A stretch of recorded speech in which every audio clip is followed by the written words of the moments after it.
Minimum ലെവലെങ്കിലും ഒത്തുചേർന്ന ഒരു കോളേജാണ് നമ്മളത്. നമുക്ക് നല്ല ഇൻഡോർ സ്റ്റേഡിയം ഉണ്ട്, നല്ല ഗ്രൗണ്ടുകളുണ്ട്, നല്ല ലാബുകളുണ്ട്. ക്ലാസ് റൂംസിന്റെ ചില പ്രശ്നങ്ങളൊക്കെ ഉണ്ടെങ്കിൽ നമുക്ക് സഫിഷ്യന്റ് ക്ലാസ് റൂംസും ഉണ്ട്. പിന്നെ അതിന് പുറമെ IDC പോലത്തെ ഈ ക്ലബുകളുണ്ട്. പലപ്പോഴും പല ക്ലബുകളും ഇനിയും ആക്റ്റീവ് ആകുന്നുണ്ട്. അതിന് ആക്റ്റീവ് ആകാൻ കാരണം എന്ന് പറഞ്ഞാൽ സ്റ്റുഡൻസ് തന്നെയാണ്. കാരണം പലപ്പോഴും എന്ന് പറഞ്ഞാൽ പല പ്രോഗ്രാം ക്ലബുകൾക്കും ആൾക്കാർ സ്റ്റുഡൻസിന് കിട്ടാത്ത പ്രശ്നമുണ്ട്. പക്ഷെ സ്വാഭാവികമായിട്ട് അത് മാറും. അതുപോലെ നമുക്ക് ഈ കോവിഡ് വന്നതിന് ശേഷം എല്ലാ ക്ലബുകളും വളരെ ആക്റ്റീവ് ആയിരുന്നു നേരത്തെ.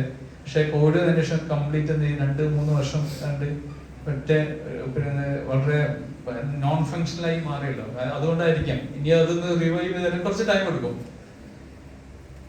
അപ്പോൾ നമ്മുടെ വിഷൻ എന്ന് പറഞ്ഞാൽ കോളേജിന്റെ വിഷൻ എന്ന് പറഞ്ഞാൽ നിങ്ങൾ അവിടെ കണ്ടിട്ടുണ്ടോ അല്ലെ? അതിന് പിന്നിൽ അതവിടെ എഴുതിയിട്ടുണ്ട്.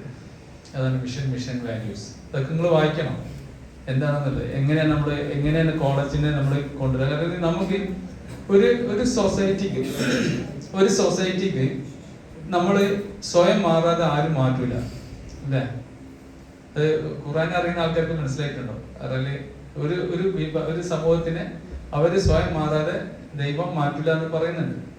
അതുപോലെ തന്നെ നമ്മള് സ്വയം മാറാതെ, അത് ഏത് വിഭാഗം ആയിക്കോട്ടെ, അത് നമ്മുടെ പിന്നെ വിദ്യാഭ്യാസപരമായിട്ട് വളരെ പിന്നോക്കം നിൽക്കുന്ന വിഭാഗമായിട്ട് സോഷ്യലി ബാക്ക്വേർഡ് ആയിട്ടുള്ള ബാക്ക്വേർഡ് ഇന്ത്യന്റെ മാത്രം പ്രത്യേകത അല്ലേ? നമ്മൾ സാമൂഹികമായിട്ട് പിന്നോക്കം നിൽക്കുന്ന കമ്മ്യൂണിറ്റികളൊക്കെ ഏറ്റവും കൂടുതലുള്ള രാജ്യമാണ് ഇന്ത്യ. ഇതൊക്കെ ഇന്ത്യക്ക് മാത്രമുള്ള ഇതാണ് ഈ കാസ്റ്റ് സിസ്റ്റം. അപ്പൊ അത് നമ്മൾ മറികടക്കണമെങ്കിൽ നമുക്ക് വിദ്യാഭ്യാസം മാത്രമേ രക്ഷയുള്ളൂ. അല്ലാതെ നമ്മള് പിന്നെ കുറെ തമ്മാഴത്തരം കളിച്ചിട്ടോ പഠിക്കാതെ നടന്നിട്ടോ അല്ലെങ്കിൽ വില്ലത്തരം കളിച്ചിട്ടോ ഒന്നും ആരും നമുക്ക് ഒരിക്കലും രക്ഷപ്പെടാൻ കഴിയില്ല. സോഷ്യൽ ചേഞ്ച് ആണ് നമ്മൾ ആവശ്യം. അപ്പൊ ആ സോഷ്യൽ ചേഞ്ച് ഉണ്ടാവണമെങ്കിൽ നാം നന്നായി പഠിക്കണം. പഠനം കൊണ്ട് അറിവ് കൊണ്ട് മാത്രമേ നമുക്ക് ഇതൊക്കെ ഓർക്കാൻ, നമുക്ക് എല്ലാ പരിമിതികളും നമുക്ക് എന്ത് ചെയ്യാം ഓവർകം ചെയ്യാൻ കഴിയും. നമുക്ക് അറിവുണ്ടാവും. അപ്പൊ ആ നിലയ്ക്ക് ഏറ്റവും നല്ല വിദ്യാഭ്യാസം നല്ല രീതിയിൽ നല്ലൊരു കൾച്ചറൽ ബാക്ക്ഗ്രൗണ്ടിൽ കൊടുക്കുക എന്നുള്ളത് നമ്മൾ കോളേജിന്റെ ഉദ്ദേശം. ആ നിലയ്ക്ക് പക്ഷെ ഏറ്റവും അഡ്വാൻസ്ഡ് സാധനം കൊടുക്കാനും കഴിയും. അപ്പൊ ഇത് ഏറ്റവും വലിയ തെളിവാണ്. കാരണം എന്ന് പറഞ്ഞാൽ ഇക്കാലത്തെ ഏറ്റവും ഹോട്ടായിട്ടുള്ള ടോപ്പിക്കാണ് AI അല്ലെ? എന്ന് പറയാൻ ഈ ഒരു 3-4 വർഷം കൊണ്ട് നമ്മള് കംപ്ലീറ്റ് എക്സ്പെക്ട് ചെയ്യാത്ത രീതിയിലൊക്കെ ചേഞ്ചസ് വരാൻ പോകും.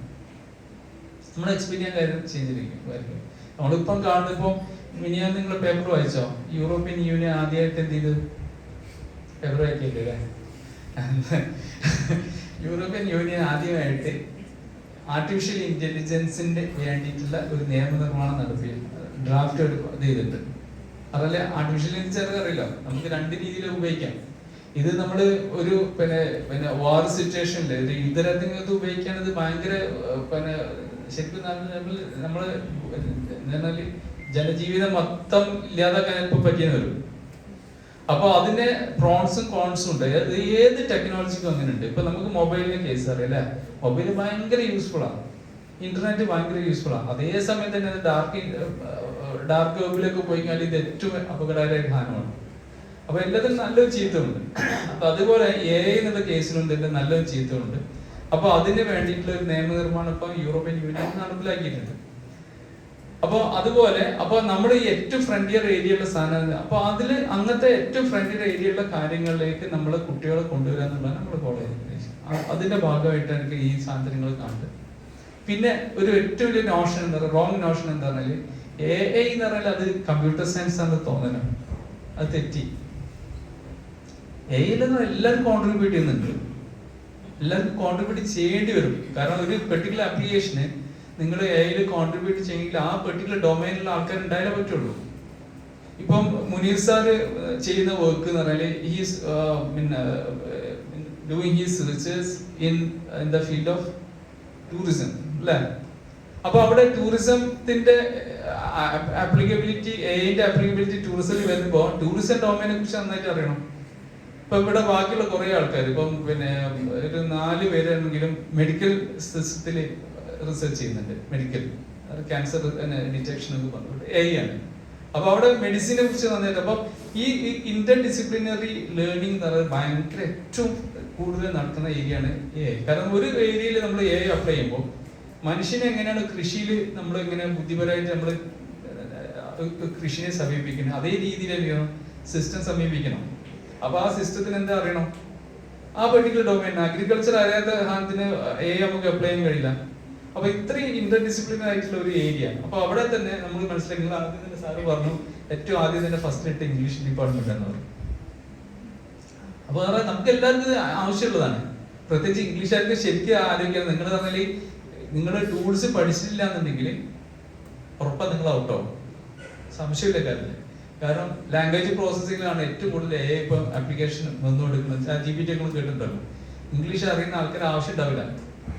ലാംഗ്വേജ് ഇപ്പോൾ ഒരു സാംസങ്ങിന്റെ ഒരു ഫോൺ ഇറങ്ങി എന്ന് പറഞ്ഞാൽ റിയൽ ടൈം ട്രാൻസ്ലേഷൻ എന്ന് പറഞ്ഞു. റിയൽ ടൈം ട്രാൻസ്ലേഷൻ എന്താ? മറുഭാഗത്ത് ഏത് ലാംഗ്വേജ് പറയുന്ന ആളാണ് നിങ്ങൾക്ക് കേൾക്കാൻ നിങ്ങൾ ഓൺ ലാംഗ്വേജിലായിരിക്കും. അത്രയും കാര്യങ്ങൾ മുന്നോട്ട് പോവാണ്.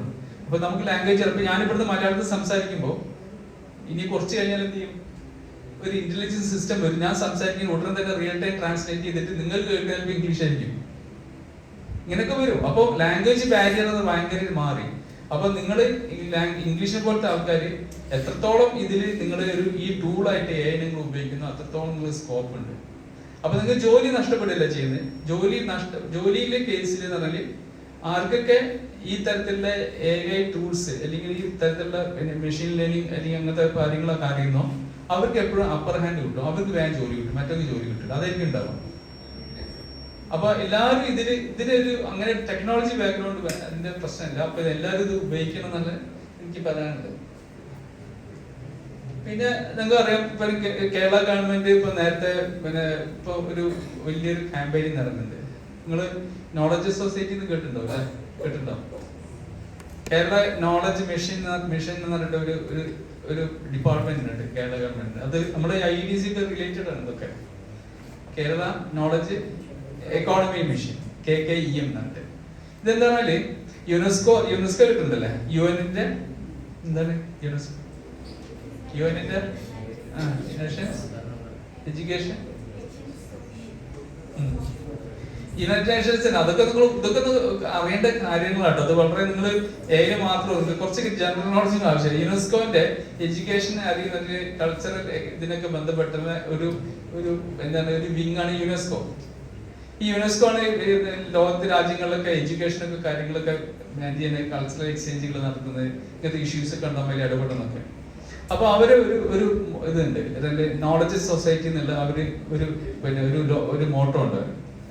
ലോകം കുറച്ച് കഴിഞ്ഞാൽ നോളജ് സൊസൈറ്റി അവർ കുറെ കാര്യങ്ങൾ പറഞ്ഞിട്ടുണ്ട്. ഫ്രീഡം ഓഫ് എക്സ്പ്രഷന്, എല്ലാവരും ഇൻക്ലൂസീവ് ആയിട്ടൊരു ഗ്രോത്ത്, അതായത് എല്ലാവർക്കും ഒരേമാതിരി ട്രീറ്റ് ചെയ്യാം. അവിടെ അവന് ഒരാള് നല്ല ഹൈ കാസ്റ്റ് ആണെന്നോ അല്ലെങ്കിൽ ലോ കാസ്റ്റ് ആണെന്നോ പണക്കാരനെന്നോ ചെയ്തതൊന്നുമില്ല. എല്ലാവർക്കും ഒരേമാതിരി കാര്യങ്ങൾ ആക്സസ് ചെയ്യും.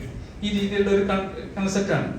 അപ്പൊ കേരള ഗവൺമെന്റ് അത് അഡോപ്റ്റ് ചെയ്തിട്ട് കേരളത്തിനെ ഇന്ത്യയിലെ ആദ്യത്തെ നോളജ് സൊസൈറ്റി ആയിട്ട് മാറ്റാനുണ്ട്. അല്ലെങ്കിൽ നമ്മൾ കുറച്ചും കൂടി എംപവേർഡ് ആയിരിക്കും, കുറച്ചും കൂടി ICT ടൂൾസ് ഏറ്റവും കൂടുതൽ യൂസ് ചെയ്യുന്ന ആൾക്കാർ. കാരണം ഇതിനൊക്കെ ടെക്നോളജി ആവശ്യമാണ്, ടെക്നോളജി ബേസ് ചെയ്ത കാര്യങ്ങളൊക്കെ. അപ്പൊ ഈ ടെക്നോളജി ബേസ് ചെയ്തിട്ടുള്ള ഒരു നോളജ് മിഷൻ, ഒരു സൊസൈറ്റി ഉണ്ടാക്കുക എന്നുള്ളതാണ്. ഇപ്പൊ നമ്മളും അതിന്റെ പാർട്ടായിട്ട് വരികയാണ്. സ്വാഭാവികമായിട്ടും നമ്മളെ കോളേജിന് മുൻപതിയിലുണ്ട്. അപ്പൊ ഈ നിലക്ക് പിന്നെ നിങ്ങൾ ഇതിനെ കാണാം. പിന്നെ ഈ തീർച്ചയായിട്ടും എന്ത് പ്രോഗ്രാമിനും നിങ്ങളൊരു ഔട്ട്കം വേണം, ഔട്ട്പുട്ട് വേണം. നിങ്ങൾ ITC എന്ത് വർക്ക് ചെയ്യുമ്പോൾ അതിന് ഔട്ട്പുട്ട് വേണം. ജസ്റ്റ് നിങ്ങൾ 3 വർഷം ഇവിടെ വർക്ക് ചെയ്ത് ആ വർക്ക് ചെയ്തിട്ട് ഡിഗ്രി കഴിഞ്ഞതോടുകൂടി അത് പോയി കഴിഞ്ഞാൽ നിങ്ങൾ വർക്ക് ചെയ്തതിന് യാതൊരു കാര്യമില്ല. ഒന്നില്ലെങ്കിൽ നിങ്ങൾ എന്ത് ചെയ്യണം, നല്ല ഹയർ സ്റ്റഡീസിന് നല്ല അതിന് എന്തെങ്കിലും കാര്യങ്ങൾ കണ്ടെത്തണം. അല്ലെങ്കിൽ സ്വന്തമായിട്ട് നിങ്ങൾക്ക് എന്ത് ചെയ്യണം, ഒരു കമ്പനി ലോഞ്ച് ചെയ്യാനുള്ള ഒരു കപ്പാസിറ്റി ഉണ്ടാവണം. അല്ലെങ്കിൽ പുതിയ ഇന്നോവേഷൻസ്, പേറ്റൻസ് എടുക്കണം. ഇങ്ങനെ എന്തെങ്കിലും ഒരു ക്വാളിറ്റി ഉണ്ടാവണം. അപ്പോൾ ഈ കേസിൽ നിങ്ങൾ ഈ പർട്ടിക്കുലർ ഈ കോൺഫറൻസ് കേസിൽ നിങ്ങൾ തീർച്ചയായിട്ടും ഇതിന് ഒരു മാർക്ക്, ഒരു ഫുഡ് സ്റ്റെപ്പ് ഇവിടെ എന്താണ് നിങ്ങൾ ഇട്ടിട്ട് പോകണം. ഒരു എന്താ പറയാ, ഫുഡ് പ്രിന്റ് ഇട്ട് പോകണം. എന്താണ് അത്, നിങ്ങൾ തീർച്ചയായിട്ടും ഇതിന്റെ പേരിലുള്ള ഈ പ്രോഗ്രാമിന്റെ പേരിലുള്ള ഒരു പബ്ലിക്കേഷൻ ഉണ്ടാവും. നിങ്ങളുടെ പേപ്പേഴ്സ് ഒക്കെ പബ്ലിഷ് ചെയ്തിട്ട് ശരിക്കും അതും നല്ലൊരു നിങ്ങൾക്ക് കിട്ടുന്ന ഒരു പുതിയ അറിവായിരിക്കും. എന്താണ് നമ്മുടെ എങ്ങനെയാണ് റിസർച്ച് പേപ്പർ, അതിന്റെ ഫോർമാറ്റ് വരെ വ്യത്യാസമുണ്ട്.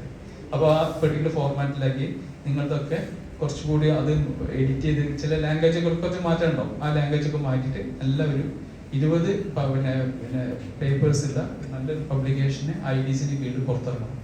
അതിവിടെ വരുന്നിട്ടുള്ള എല്ലാ സ്റ്റുഡൻസും നിങ്ങൾ കൊടുക്കണം. ബാക്കിയുള്ള പുറമെന്നുള്ള കോളേജിൽ കുട്ടികൾ കൊടുക്കണം. കാരണം ഇത് നമ്മുടെ നോളജ് എന്ന് പറഞ്ഞാൽ അല്ലെങ്കിൽ ഇങ്ങനത്തെ കാര്യങ്ങൾ നമ്മൾ നമ്മൾ മാത്രമേ പിടിക്കേണ്ടല്ല, അവരൊക്കെ ചെയ്യട്ടെ, എല്ലാ കോളേജിലും ചെയ്യട്ടെ. അപ്പോൾ അവർക്ക് നിങ്ങൾ വലിയൊരു ഇത് കൊടുത്തു കഴിഞ്ഞാൽ ആ ഭാഗത്തുള്ള കുട്ടികൾക്കും ബെനിഫിറ്റ് കിട്ടും. നമ്മളെ മൊത്തം രാജ്യം മുന്നോട്ട് പോകാൻ വേണ്ടി, അല്ലാതെ നമ്മൾ മാത്രമല്ല. പക്ഷെ നമ്മൾക്ക് ലീഡ് ചെയ്യാൻ കഴിയണം. നമുക്ക് അതിൻ്റെ രീതിയിൽ നമുക്ക് ഇതിനെ മാറ്റിയെടുക്കാൻ കഴിയുന്ന എനിക്ക് ഉറപ്പുണ്ട്. അപ്പോൾ ഏതായാലും ഒന്നുകൂടെ നിങ്ങൾ ഇതിൽ നന്നായിട്ട് അധ്വാനിച്ച കുറേ കുട്ടികളുണ്ട്. നിങ്ങളത് നല്ല അതേ ടെമ്പോയിൽ തന്നെ നിങ്ങൾ മുന്നോട്ട് പോകണം. നന്നായിട്ട് വർക്ക് ചെയ്യുക. ടൈം എപ്പോഴും ചെയ്യുക. നിങ്ങൾ എന്നെ എപ്പോഴും പറയുന്നതാണ് കാര്യം, അതായത് വളരെ യൂസ്ഫുൾ ആയിട്ട് യൂട്ടിലൈസ് ചെയ്യും. Useful utilization. ഇങ്ങനെ തമാശ കാര്യമൊക്കെ വേണം, പക്ഷെ അതൊക്കെ എല്ലാത്തിനും ഒരു ലിമിറ്റ് വെച്ചിട്ട് വർക്ക് ചെയ്യുക. അപ്പം എന്താ ചെയ്യാം, നിങ്ങൾക്ക് കുറേ ടൈം കിട്ടും, എന്നാൽ വർക്ക് ചെയ്യാൻ കഴിയും. ആ രീതിയിൽ നിങ്ങൾ എന്ത് ചെയ്ത് മാറ്റിയെടുക്കാം. കാലം മാറി. ഇനി നിങ്ങൾക്ക് ജോബ് എന്ന് പറഞ്ഞാൽ ഒരിക്കലും എപ്പോഴും പറയാം, ഇപ്പം കുട്ടികളുടെ കേസിൽ ഞാൻ എപ്പോഴും പറയല് ലൊക്കേഷൻ സ്പെസിഫിക് ആവണമെന്നില്ല. വീട്ടിൽ നിന്ന് ജോലി ചെയ്യാം. അവിടെ ആവശ്യം നമുക്കുള്ള അറിവാണ് ആവശ്യം. അപ്പം നമുക്ക് ചിലപ്പോൾ പലപ്പോഴും നമ്മുടെ ഫാമിലി കൺസ്ട്രെയിൻസ് കൊണ്ട് നമുക്ക് ദൂരത്തിൽ ജോലിക്ക് പോകാൻ പറ്റാത്ത സിറ്റുവേഷൻ, നമുക്ക് അത് പ്രാക്ടിക്കൽ ഒരു റിയൽ എന്താണ് സിറ്റുവേഷൻ ഞാൻ കാണുന്നതാണ് എല്ലാ കൊല്ലം. അപ്പോൾ അതിന് നമുക്ക് ഓപ്പൺ ചെയ്യാൻ പറ്റും. ഇങ്ങനെ ഇനി അതായിരിക്കും ഉണ്ടാവുക. കാരണം ഇനി ഒരിക്കലും ലൊക്കേഷൻ സ്പെസിഫിക് ആയിരിക്കില്ല ജോലി. ഒക്കെ ഇതേമാതിരി ഡിസ്ട്രിബ്യൂട്ടഡ് ജോലികൾ വരും. കുറച്ച് ജോലിന്റെ സ്റ്റൈൽ തന്നെ മാറും. അപ്പം അതുകൊണ്ട് എല്ലാവരും ആ കാര്യത്തിൽ നിങ്ങൾ ഫുൾ എക്യൂപ്ഡ് ആവുന്നതാണ്. എക്യൂപ്ഡ് ആയി കഴിഞ്ഞാൽ ഉറപ്പായിട്ടും നിങ്ങൾക്ക് ജോലി നിങ്ങൾ തേടി ഇങ്ങോട്ട് വരും. ക്വാളിറ്റി ഉണ്ടാവും. ഇത്രേ ഉള്ളൂ. ഓക്കെ, ഇത്രയും പറഞ്ഞുകൊണ്ട് ഈ കോൺഫറൻസ് ഉദ്ഘാടനം ചെയ്യാൻ പ്രഖ്യാപിച്ചു.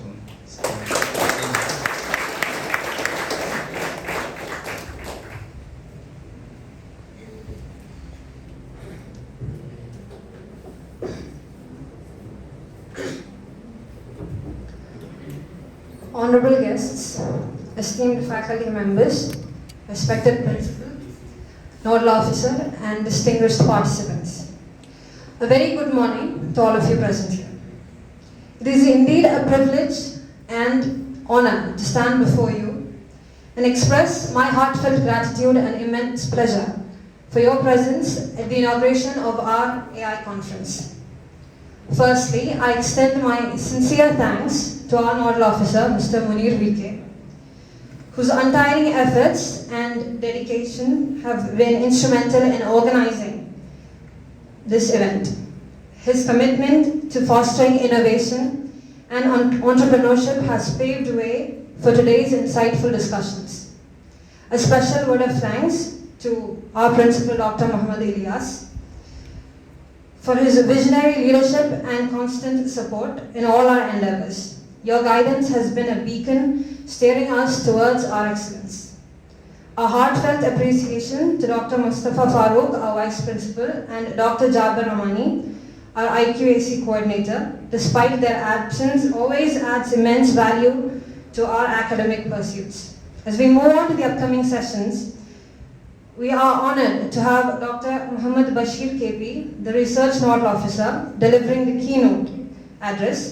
We are eager to gain valuable insights from your wealth of knowledge. A sincere thanks to Ms. Rizwana Keti, Assistant Professor of Computer Science, for chairing this event. Her expertise is much appreciated. Lastly, I would like to express my gratitude to each one of you present here. Your participation and contribution makes events like these not just possible but also truly enriching. Let us look forward to a conference filled with insightful discussions, collaborative learning, and the exploration of cutting-edge AI technologies. Thank you, and let the AI conference begin.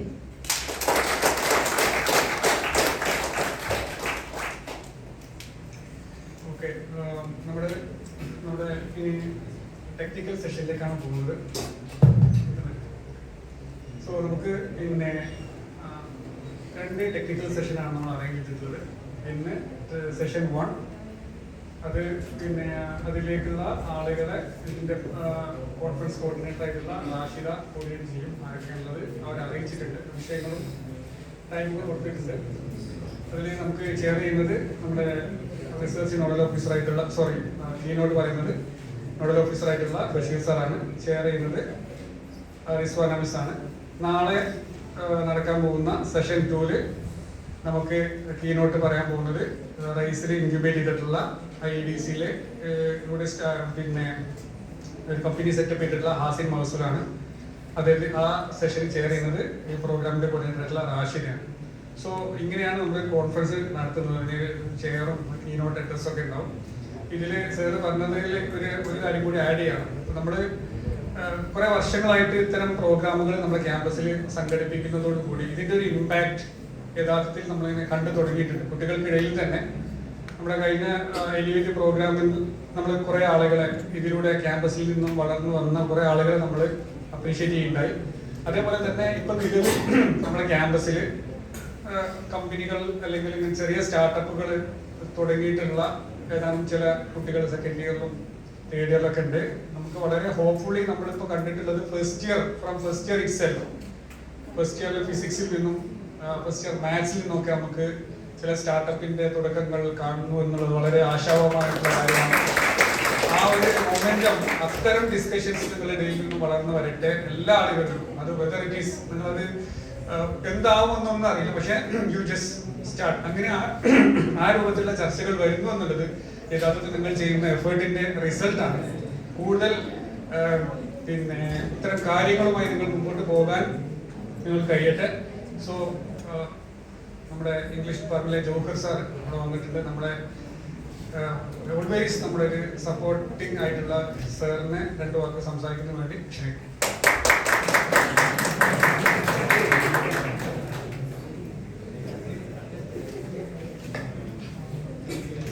Respected Principal Dr. Ilyas sir, Coordinator of IEDC, Munir sir, and my dear students, I wish this program all success, and I congratulate IEDC for taking the initiative to organize a student conference on artificial intelligence. A few days ago, I listened to a lecture by a scientist who shared some apprehensions about a post-human future.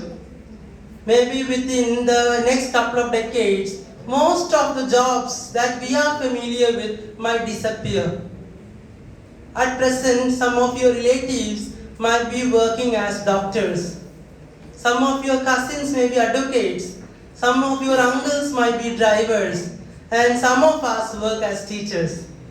Within the next 10 years, most of these jobs might not exist. At present, in the United States of America, Tesla has introduced driverless cars. And ChatGPT, you can use ChatGPT to write complex codes.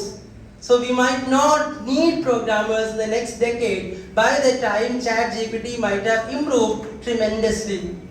There are some applications you can take your photograph and the application will predict all your diseases so accurately that we might not need any labs and technicians in the future. And again, why do we need teachers? Because there would be AI avatars who could cater to the needs of each individual student. So we belong to the bygone generation. We have no apprehensions about our future because our future is already secured. But what about you? Once you complete your UG, once you complete your PG, you are going to face new challenges that no one in human generation has faced so far. You might not be jobless. There was a proposal made by a very important economist. I think Elon Musk, the founder of Tesla, also echoed the same opinion. Maybe within 10 to 20 years, all governments will be forced to give people money free of cost. Why? Because nobody will have jobs, and the government will have to pay each individual some amount as salary. The government will be forced to introduce the concept of universal basic income because 100 crores of people or 600 crores of people will be jobless. So we will have useful technology and so many useless people. But it might not happen. This might be only an apocalyptic prediction. There could be many other ways in which AI could become just another tool which would help us to reimagine the world in a better way. And anyway, I hope the young students will come up with innovative ideas, with innovative technologies, with innovative tools which would help us to adapt this new technology in such a manner that technology would become a tool that assists us. Technology will not become a threat. Technology will not become a Frankenstein. There are many Hollywood movies in which robots gain more power than their creators, and then there is a takeover by the robots. They are known as dystopian movies or a dystopian, a shocking, terrible technological dystopia. That might not happen if the young generation is ready to come up with innovative ideas, creative frameworks and new paradigms. And so I congratulate Munir sir and the entire IQAC team for conducting a conference on this very relevant topic. And I wish success to this team. Once again, thank you.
നേരെ താഴോട്ടോ ഇവിടെ അല്ലെങ്കിൽ